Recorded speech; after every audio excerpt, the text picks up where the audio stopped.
خرم صاحب السلام علیکم. یمن کے بارے میں گفتگو ہو رہی ہے. یمن کی جو موجودہ صورتحال ہے اس میں جو چیز وہاں سے سامنے آ رہی ہے وہ یہ ہے کہ اس وقت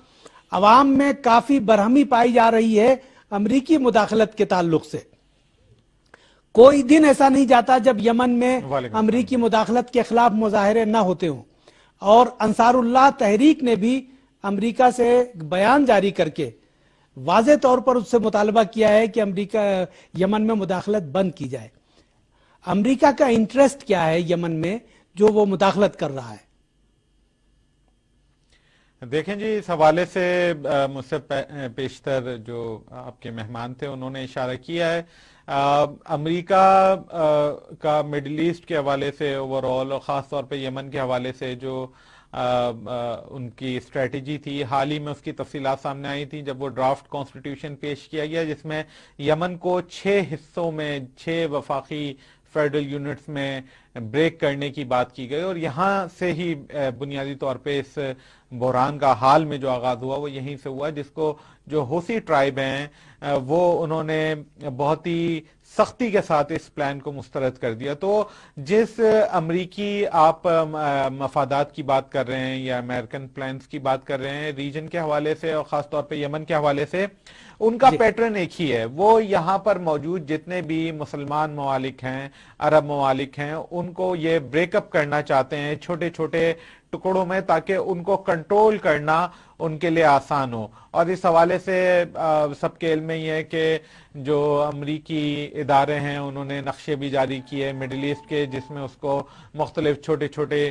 ٹیریٹریز میں بریک اپ ہوتا ہوا دکھایا گیا تھا. تو جو بیسک امریکن پلان ہے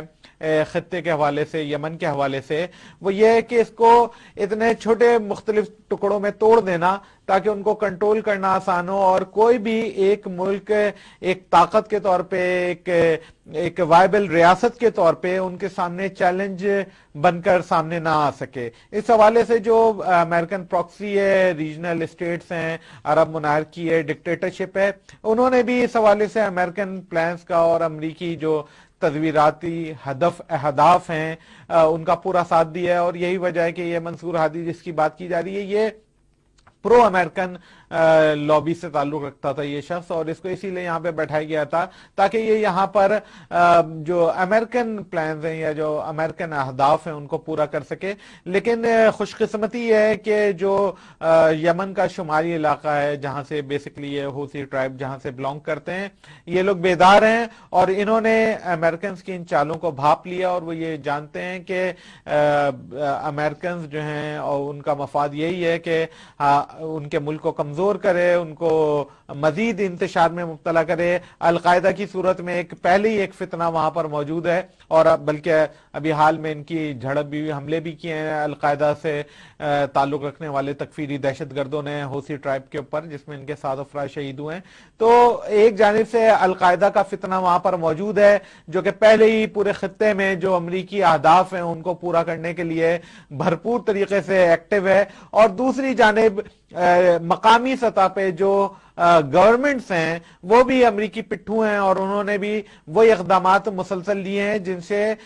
جتنے بھی یہ خلیجی ممالک ہیں، اگر وہاں کی آپ حالات دیکھیں تو جو گورنمنٹس ہیں وہ ایسے اقدامات اٹھا رہی ہیں جس سے ان کے ملک جو ہیں ریسپیکٹیو کنٹریز جو ہیں وہ